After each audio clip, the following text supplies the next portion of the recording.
The project started with Rob Morse. He's the pastor of the Table, which is a Baptist church on Pentoke Street.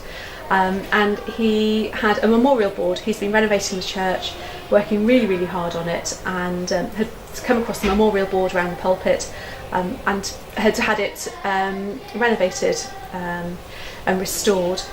And he came across all the names but knew nothing about the people, and there weren't any existing records in the church. So he was talking to Catherine, who had just taken over the running of the Heritage Library, with all the local history resources, and we had a good relationship with Rob already because we've done other projects with him before.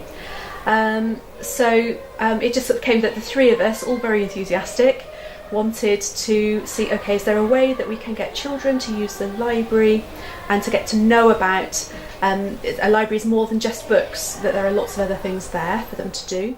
My name is Rob Morse. I'm the pastor here at the Table and a chief barista. So call in for a coffee sometime. The memorial boards here, we touched them up, took them out and put the gold back on and highlighted them, and some of the elderly gentlemen in the street helped me do that. And that was the start of the project, really. We decided to research all the names. It took us a year then with the primary school and the library to try and find out the stories behind these soldiers. And the project developed then with the children interviewing a lot of the seniors in the area that would come in here week by week about the Second World War, obviously, and their memories of rationing and the bombs dropping here in Cardiff, and how Catay's changed geographically through the bombing.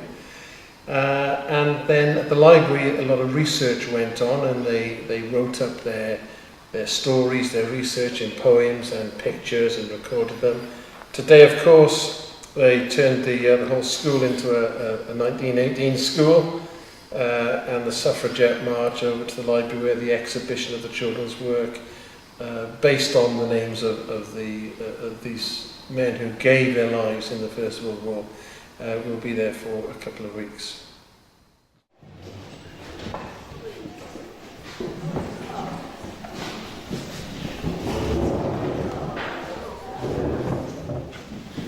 Okay, so very warm welcome to you all here today for the first part of a trilogy today, all of it based around remembering those who gave their lives and supported those who gave their lives during World War I specifically. And the young men who did not return: William Blunt, William Edwards, W. Edgar Harris, Bernard Newth, William J. Parsons, and Charles H. Parsons. So the children did a lot of research in the library, lest we forget. And here are two poems written by the children. They were asked to respond using their emotions to the research they found, especially after reading in Flanders fields. So Hannah and Sam, first of all.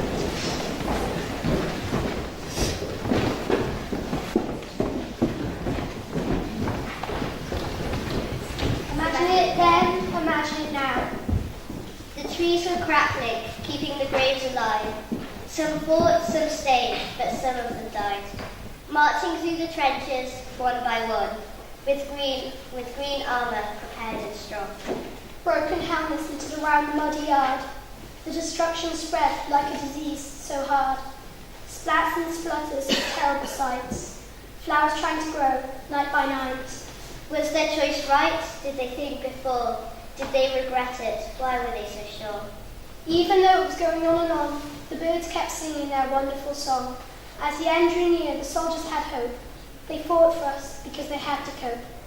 So if you see a poppy, keep it safe. Treasure it in the best place.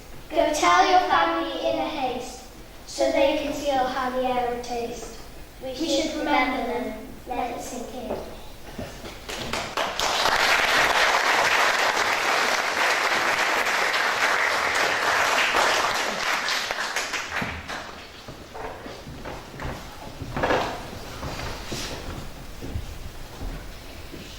My family in the war. My dad was a leader, a very good reader. He gave his country life and put up the fight because he was all right. My grandfather was a very good farmer.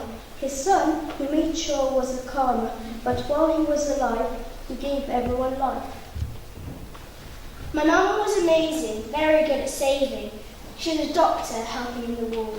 But while she was there, she was very, very poor. Myself was a lighter. I was a very good writer. From the 48 names, my team of wonderful library staff managed to find detailed information on about 10 of them, and we then brought the children into the library to try and do some research on them and find out a little bit about the stories. We searched, this is a long time ago, so I don't know if you can even remember anymore, we searched directories, electoral rolls, we looked at historical maps of Cardiff. Some of us managed to find our streets 100 years ago on the maps, didn't we? We looked at the online resources as well, and the children learned how to use these resources and their confidence in carrying out research and in using the library, not just for research but for reading for pleasure. It massively improved, and I'm really proud of the work that they've done. They found out when the men were born, who their families were, where they went to school, who they lived with, all sorts of things about them. The pupils then made profiles of the soldiers, and those are actually available for you to come and have a look at in the library over the course, starting today up until next Sunday. And I'm now going to invite two very enthusiastic children to come and talk about the men we researched. So Caris is going to tell you about William Edgar Harries, and Ella Rose will talk about William Blunt. I'm going to tell you about William Blunt. William was born in 1899 and unfortunately he died in 1915. During the war, his job was running and travelling through cities and countries, filling information from the side there again. William Blunt lived on 61 Merthyr Street in Cardiff. However, we don't know what school he went to. William had a large family. His parents were Alfred and Annie, as well as his 4 siblings, who were Alfred, Harold, Irene and Hetty. He was very grateful for what he had.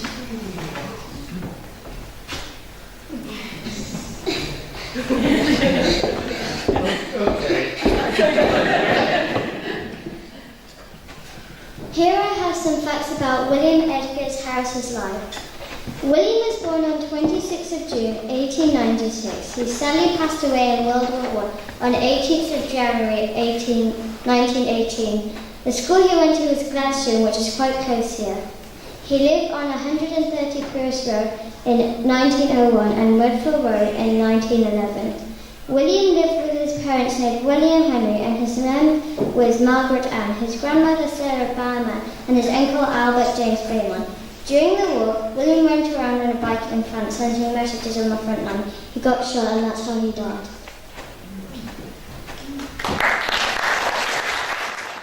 I, for one, am actually glad that I was never there. I, for one, am actually glad that I'm not able to imagine the horror, because the sacrifices that these men went through was immense. Some of these thoughts are summed up in a poem put to song in Flanders Fields. In Flanders fields, the poppies blow between the crosses, row on row, that mark our place, and in the sky, the larks so bravely singing fly. Scattered amid the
Terrace. We have been doing a project for the last year about the 100 years since World War I ended, and we've done loads of research in the library, in the table and at the school with Catherine, Rob and everyone else. And here is a memorial about the boys who went to the old St Monica's Church and Wells Primary School down the road. And here's what it says.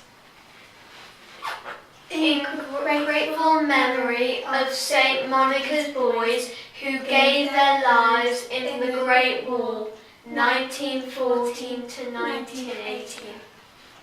We hope they rest in peace.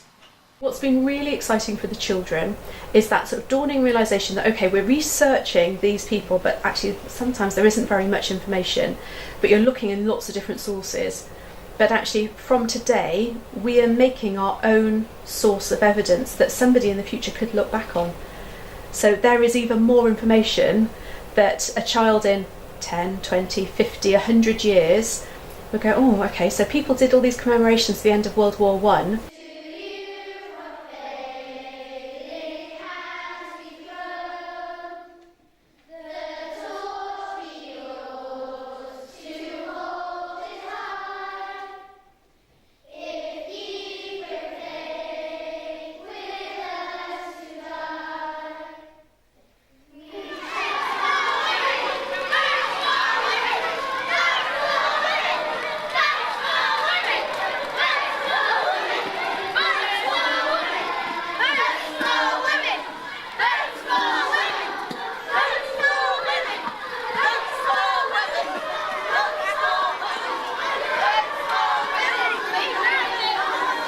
This all came out of a very, what I thought was going to be a nice chill conversation with Rob at the table about working together.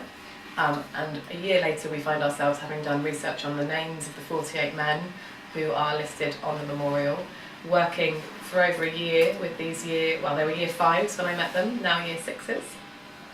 They've done so many different kinds of research.